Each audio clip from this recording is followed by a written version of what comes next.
Ni andu a nyumba ya Ithe Wangeci, murutwo wa university ya Moi uria woragirwo ni mundurume uria kwerikanaga ari mwendwa wake.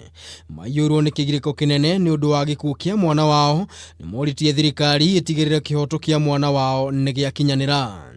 John King'ori ni mamawe wa Wangeci na uria ni Mwaria wa nyumba eno.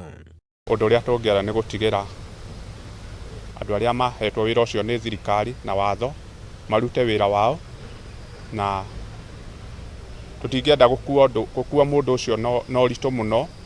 Tungienda gukona ngoro cia kuohanira na ngoro cia gutigira Ngai undu ucio.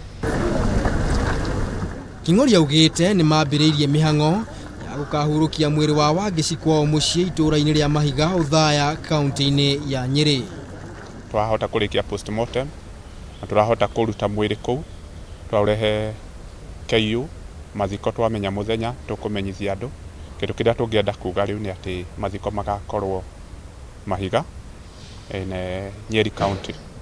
Maya mahanikite riri mwiri wa Wangeci urikitie kurehwo nyumba-ini ya kuiga miri ya university ya Kenyatta, kuria nake mwikuirwo munene wa njuragano eno Naftali Kinothia athiite na mbere na kwamukira urigitani thibitari-ini ya Moi mwena wa Eldoret. Ngiribotera Kameme TV, mutamburuko wa mohoro, ritwa riakwa ni Maina wa Mwangi.